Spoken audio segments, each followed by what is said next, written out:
Information spéciale Covid-19, Centre d'accueil universel. Avant de rentrer en l'église là, songez mettez ma sao. Pangade, fort bien mettez. Paye couvert néao et puis bouchard. D'abord pouillon, les arrivés, désinfecter méao. En porte à l'église là, où qu'est trouvé, on distribuait à gel hydroalcoolique. Y'en qui pige pédale là, avait pied. En dit dans la salle là, suivre direction à ces flèches là qui collaient à tel là. Les qui arrivaient devant l'hôtel là pour prier Dieu, toujours respecter distanciation à 1 mètre et puis l'hôtel là, et puis moun là qui côté à là. Aussi, nous respecter distanciation physique à 1 mètre entre chaque chaise. Pendant qu'on prier Dieu, gardez masla à cinéa et bouchard. C'est seulement pour protéger eux et protéger les autres. Les forts qui déplacent dans l'église là, qu'on les forts ou pâti, pas courir. Toujours songer, respecter distanciation physique à 1 mètre et puis moun là qui devant là et si là qui côté eux. Puis si mes outils passez potes là qui s'y côté à l'église là. Centre d'accueil universel rouvre portail et nous comptons les autres face à face. Mais en nous toujours respecter toute geste paillée. Mon dit bénisot.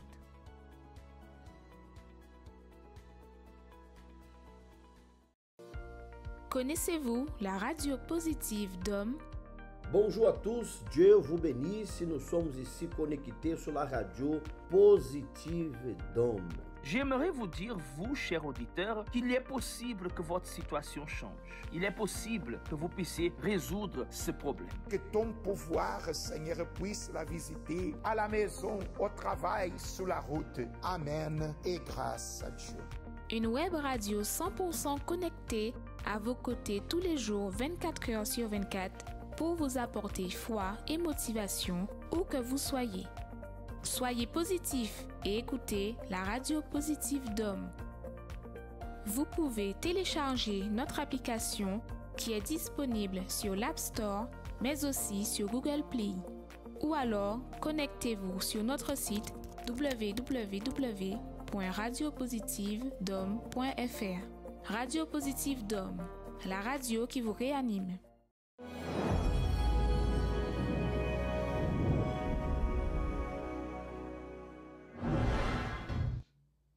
Bonjour à tous, que Dieu vous bénisse. Aujourd'hui, le lundi, ici au Centre d'accueil universel, je vous invite à changer l'état de votre vie financière.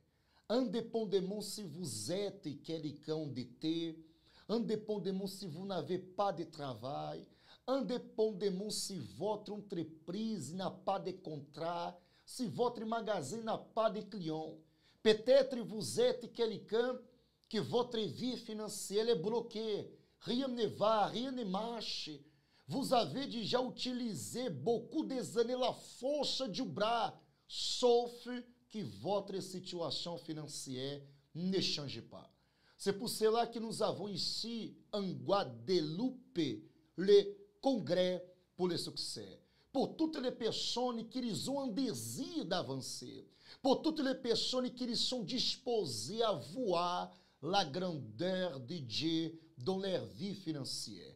E a ce sujet, mesdames et messieurs, jeunes hommes et jeunes femmes, chaque lundi, 7h, 10h, 15h et 19h, ici, au 6 Morne-Vergan, la route des abîmes, nous avons le congrès pour le succès. Les portes du centre d'accueil universel sont ouvertes à toutes les personnes, indépendamment de votre religion.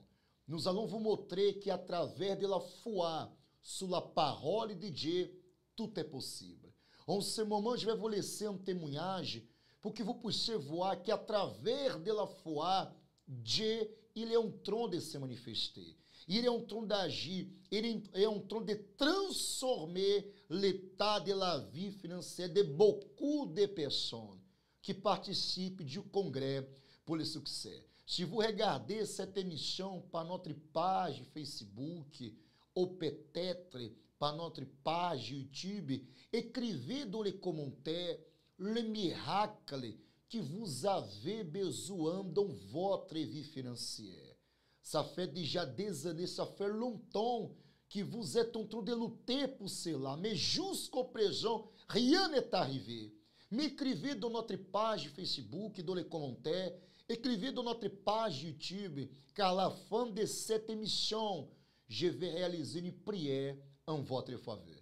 Regardez ce témoignage tout de suite après, nous reviendrons avec vous. Mes amis, bien bonjour.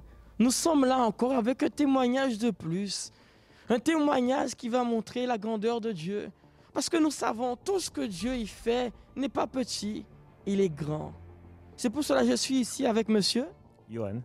Monsieur Johan, dites-moi, comment était votre vie financière avant de pouvoir participer du Congrès pour le succès? Avant la campagne du Congrès pour le succès, je participais déjà aux réunions du lundi, bien en amont. Et depuis la fin de l'année dernière, j'avais déjà commencé à avoir des bénédictions dans ma vie professionnelle et également dans ma vie de tous les jours. Il y a eu effectivement le mariage avec mon épouse sur l'autel. Et pendant la préparation du mariage, on avait eu un accident de voiture qui a fait que la voiture a été complètement réformée. Et je ne m'étais pas préparé puisque nous étions dans le mariage, donc je ne me suis pas préparé du tout à changer de véhicule. Dieu a béni et a fait que j'ai pu acheter un nouveau véhicule qui soit bien au-delà de mes espérances. D'ailleurs, je ne pensais même pas pouvoir acheter ce véhicule-là. Ensuite, je travaille dans une entreprise depuis un certain nombre d'années et c'est vrai que j'avais toujours cette envie, en tout cas je voulais progresser en allant jusqu'à manager une équipe. Il s'est avéré qu'en début d'année, Dieu a de nouveau béni à travers la participation aux réunions, aux campagnes de prière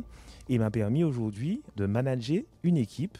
Puisqu'il y avait une campagne de recrutement dans mon entreprise, je me suis présenté, j'ai fait acte de candidature et j'ai été retenu. Et là, pour revenir maintenant à la campagne, le Congrès pour le succès, j'ai déterminé pour certains projets qui, à mon sens, étaient les projets prioritaires pour ma vie. Et puis finalement, je reçois la bénédiction, mais beaucoup plus grande que cela, mais pas du tout ce que j'attendais, parce que c'est pas ce que j'avais demandé. Donc, si je comprends bien, vous aviez déjà demandé à Dieu quelque chose?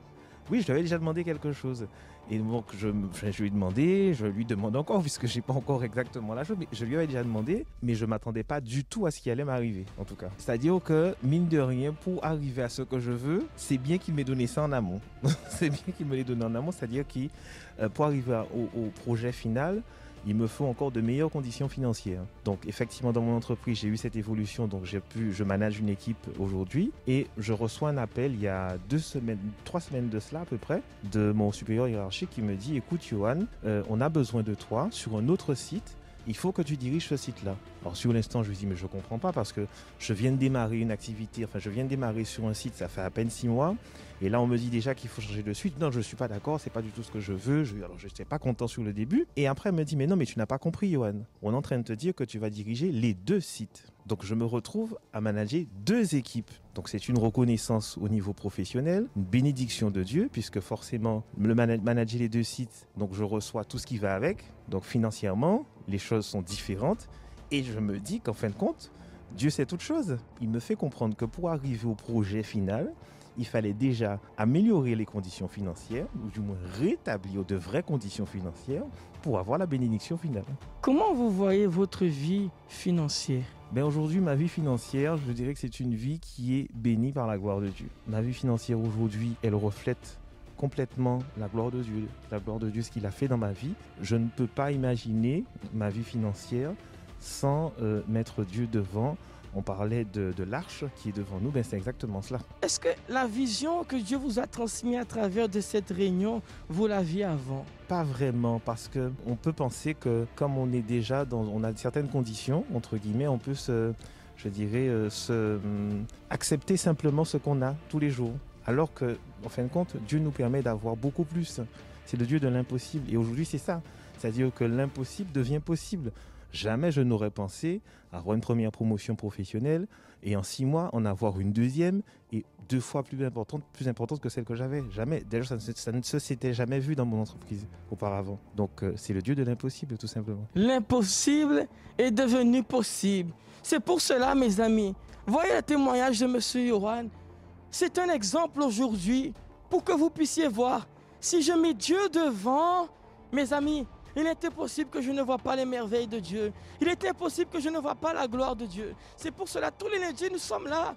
Dans ce propos aussi de l'arche de Dieu, l'arche de l'alliance. Mettez Dieu devant, mes amis, pour que vous veniez à voir votre vie être bénie. Voyez aujourd'hui, il est béni dans sa vie professionnelle. Nouvelle voiture aussi. C'est pour cela, mes amis, ce lundi, soit à 7h, 10h, 15h ou 19h, venez recevoir votre bénédiction à travers du congrès pour le succès. Que Dieu vous bénisse.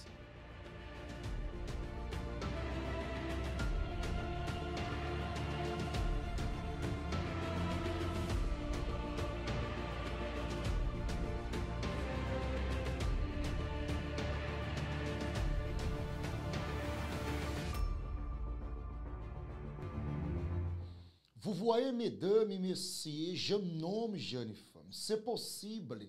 Monsieur Iwan, il a montré à travers de la foi que rien est impossible à celui qui croit. Et c'est exactement cela que je vous invite à faire. Nous allons vous montrer à travers la parole de Dieu que l'état de votre vie financière il doit changer. Si le Dieu que nous vous prêchons, c'est le Dieu vivant, c'est le Dieu tout-puissant, si ce qu'il est écrit là dans la Bible, ça fonctionne, nous devons voir les résultats dans votre vie.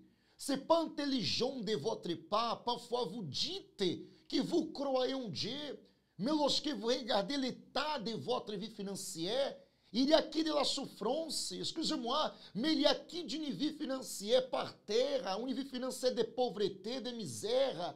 Tout est bloqué, rien ne va, rien ne marche. E la question est, jusqu'à quand? Jusqu'à quand vous allez supporter une situation comme celle-là? C'est pour cela, de la même façon que M. Juan, il a été béni à travers de sa foi, vous serez béni aussi.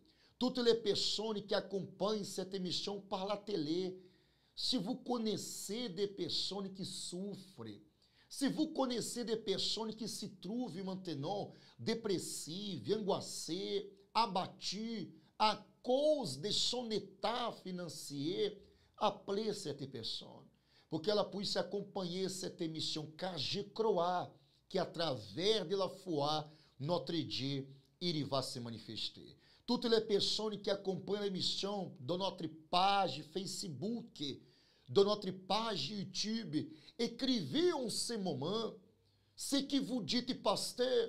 Je suis certain que à travers de ma foi c'est possible. Peut-être c'est une conquête que vous voulez, c'est une réponse positive, c'est une bonne nouvelle. Écrivez dans notre commentaire, car je vais vous laisser maintenant un autre témoignage. Un témoignage de quelqu'un qui a mis sa foi en pratique. Un témoignage de quelqu'un qui, através de la réunion de lundi, cette personne, ela mis en pratique ce qu'elle entendit et aujourd'hui sa vie montre la puissance et le pouvoir de Dieu. Regardez ce témoignage et tout de suite après, je reviendrai avec vous.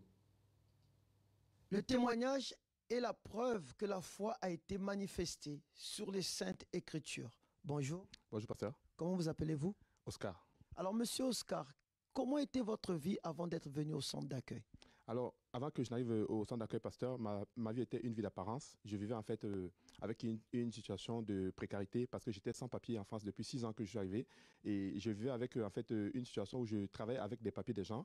J'étais obligé en fait de dépendre de ces personnes parce qu'à la fin du mois, c'était dans leur compte bancaire qu'ils recevaient des virements et moi j'attendais encore un mois de plus pour pouvoir être payé. Et cette situation mettait en moi en fait beaucoup d'amertume, beaucoup de tristesse en fait. Et je me cachais en fait derrière des vices, de sorties, de fêtes. Je buvais beaucoup, j'étais en boîte de nuit tout le temps pour essayer de combler cela en fait. Mais au fond de moi, il y avait beaucoup de frustration parce que je trouvais ça injuste de travailler et d'être quelqu'un de sérieux et de vivre en fait une situation qui n'était pas vraiment agréable parce que devant tout le monde, j'étais quelqu'un de bien, j'étais même joyeux, je paraissais joyeux, mais au fond de moi en fait, j'étais pas bien. Est-ce que vous avez cherché une sortie de secours avant d'être arrivé au centre d'accueil? Vous avez essayé comment s'en sortir de cette situation? Ah ça, pasteur, c'est pas une seule, plusieurs propositions sont venues vers moi. Il y a des connaissances, des gens qui m'ont proposé en fait des tuyaux, ils appellent ça, en fait des personnes qui peuvent en fait aider à obtenir des titres de séjour ou des nationalités françaises à travers contre-paiement. C'est ce que j'ai fait maintes fois. J'ai dépensé beaucoup d'argent sur 1, 2, 3, 4 et jamais ça a marché. Des fois ça débutait même, je partais recevoir un récépissé, mais en fait jamais je n'ai reçu en fait une situation que je voulais. Qui est-ce qui vous a emmené au centre d'accueil pour résoudre ce problème? En fait, j'ai été abordé par une jeune fille dans le train un jour et j'étais vraiment, je peux dire totalement en fait désemparé parce que je traînais comme ça des fois, je n'avais pas où aller un dimanche après-midi et elle m'a parlé en fait comme ça du groupe jeune en fait du centre d'accueil universel et par curiosité je suis arrivé, je ne croyais pas forcément aux choses que Dieu pouvait changer ma vie parce que je croyais que moi j'étais maître de ma vie, je pouvais faire ce que c'est moi qui devais trouver des solutions et je suis arrivé comme ça au centre d'accueil universel à travers cette jeune fille en fait. Alors directement dès que je suis arrivé, j'ai compris en fait que en fait il y avait la parole qui sortait de l'hôtel. Ça a commencé à être en fait l'impact qui a changé complètement ma façon de penser parce que ce que disaient les pasteurs sur l'hôtel était ma vraie vie en fait. Pourtant j'avais rien dit à cette fille. Là, j'ai commencé à réfléchir, à comprendre qu'effectivement, en fait, il y avait quelque chose de vrai dans cet endroit. Parce que cette fille ne connaissait personne, ne connaissait ma vie. Parce que j'avais tellement honte de ce que je vivais que je n'arrivais même pas à m'exprimer aux gens. Je n'ouvrais pas ça, même à mes propres parents qui sont au Cameroun, ne savaient pas ce que je vivais. Et quand j'ai commencé à comprendre la parole qui sortait de l'hôtel, comment prendre des attitudes, ne pas accepter une vie comme ça, de précarité, là, j'ai compris qu'il y avait quelque chose à faire. Et c'est comme ça que j'ai commencé à faire les chaînes de prière du lundi pour la vie financière, pour obtenir mon titre de séjour. J'ai commencé à faire des prières de délivrance le vendredi. Et le dimanche, j'ai commencé à être assidu pour pouvoir donner ma vie totalement à Dieu. Et c'est comme ça que j'ai commencé à avoir des transformations à l'intérieur déjà et à l'extérieur. La première des choses que j'ai eu, le résultat que j'ai eu, c'était mon titre de séjour. Je pense 8 mois après, exactement, que je suis arrivé au centre d'accueil, Dieu m'a ouvert une porte et j'ai reçu mon titre de séjour. Alors, vous avez reçu le titre de séjour, votre intérieur transformé. Aujourd'hui, vous êtes épanoui. Qu'est-ce que vous avez aujourd'hui? Ah, pasteur, je peux vous dire qu'après tout cela, Dieu m'a tellement béni que la liste est longue. Mais je vais juste citer 2-3 choses. J'ai eu mon permis de conduire après beaucoup de luttes, bien sûr. Permis de conduire français, bien sûr. J'ai eu en fait un travail que j'aime beaucoup. Je suis concierge de nuit dans un hôtel de luxe à Paris. Je n'ai plus de problème de titre de séjour. J'ai des papiers. En fait, je ne vis plus d'apparence. Je suis quelqu'un de ce que je suis. C'est ce que je vis, en fait. C'est ce que je suis. Et en plus de cela, je suis serviteur de Dieu aujourd'hui. Je donne aux gens ce que j'ai reçu. J'ai voyagé depuis que je suis en fait au centre d'accueil, chose que je ne pouvais pas quand j'étais dans ma situation de précarité. Et beaucoup de choses arrivent parce que j'ai fait le propos du lundi du congrès financier. Je suis devenu agent immobilier. En plus de ce que je fais en fait, je ne fais que avancer. Alors ça veut dire que Dieu va faire encore plus dans votre vie. Que Dieu vous bénisse. Monsieur Oscar, il a dû choisir continuer avec une vie de miettes, une vie de misère, une vie de pauvreté, ou montrer la gloire de Dieu. Aujourd'hui, mesdames et messieurs, c'est à vous de choisir. Vous avez le libre arbitre. C'est pour cela que nous vous invitons à venir aujourd'hui dans le congrès pour le succès. 7h, 10h, 15h ou à 19h. Nous allons déterminer qui Dieu sera devant votre vie financière. Ce qu'il est écrit dans la Bible qui parle au sujet de l'arche de l'alliance, qu'elle était toujours devant pour que le peuple d'Israël vienne vaincre ses ennemis, vienne prendre possession de la terre promise. Aujourd'hui, ce n'est pas différent. Si Dieu est devant dans votre vie financière, vous allez avancer, vous allez prospérer, vous allez conquérir, vous allez prendre possession. Peut-être vous êtes quelqu'un qui vous se donne à fond, à 100% dans votre métier, dans votre travail, dans votre entreprise, en faveur de vos clients, vous êtes disposé à se donner à fond. Mais si Dieu n'est pas devant, ça ne va pas marcher. C'est pour cela, aujourd'hui, vous avez votre opportunité. Ce n'est pas le moment de baisser les bras. Ce n'est pas le moment de désister. C'est le moment de voir la gloire de Dieu dans votre vie. C'est pour cela que toutes les personnes écrivez dans les commentaires, dans notre page Facebook, dans notre page YouTube, écrivez, je ne vais pas baisser les bras, je ne vais pas désister. Mesdames et messieurs, ne désistez pas, ne baissez pas les bras, car je suis certain, si vous êtes disposé à venir aujourd'hui, ici au centre d'accueil universel, dans la réunion du congrès pour le succès, vous allez voir la gloire de Dieu. Je vais vous laisser le spot et tout de suite, je reviendrai avec vous. Jeter l'éponge. Cette expression vient de la boxe anglaise. Cela signifie abandonner le combat, arrêter de lutter, de se battre. L'expression jeter l'éponge remonte au début de ce sport, où les soigneurs utilisaient une éponge pour rafraîchir le visage des boxeurs après chaque round. Mais ils utilisaient aussi cette éponge pour mettre fin au match, lorsqu'ils voyaient leur boxeur au bord de l'épuisement total. Au bord de l'épuisement total. Et vous, que décidez-vous? Allez-vous jeter l'éponge et abandonner?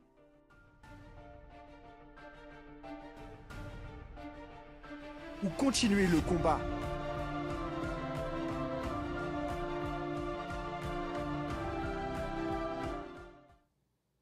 Ne baissez pas les bras, ne désistez pas. Vous avez votre opportunité de changer l'état de votre vie financière. En ce moment, je vous invite à préparer un verre d'eau, prenez une bouteille d'eau pour que nous puissions consacrer dans le moment de la prière. Nous tous, indépendamment de votre religion, nous allons unir notre foi. Nous allons prier au Dieu Tout-Puissant. Je vais vous laisser le spot et tout de suite après, je reviendrai avec la prière en votre faveur. Si vous n'avez pas écrit les prénoms, le nom de vos êtres chers, peut-être votre prénom, écrivez dans les commentaires. Dans le moment de la prière, je vais déterminer que Dieu vienne bénir vos êtres chers.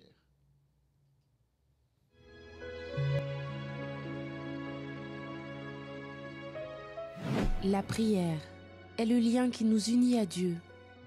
À travers elle, nous nous libérons des chaînes qui nous emprisonnent, de la mort qui nous persécute, et nous trouvons la véritable raison de vivre. C'est le moment de la prière. Nous allons parler avec Dieu. Mon Dieu et mon Père, je prie en faveur de toutes les personnes qui sont connectées avec nous.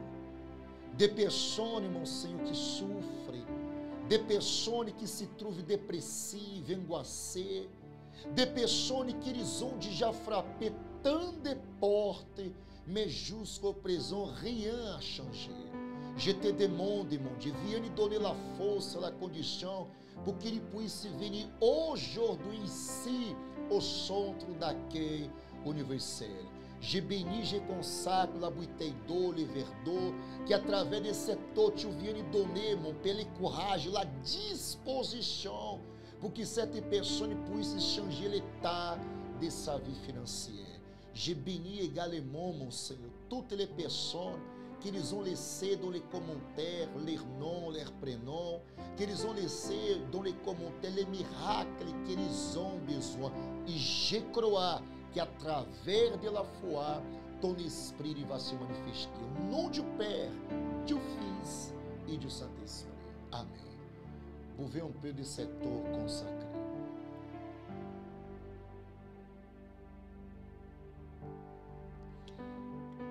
Grâce à Dieu. Vous êtes bénis, mesdames et messieurs. Je me nomme Jeune Femme. C'est à vous de prendre la décision de venir aujourd'hui ici au centre d'accueil universel.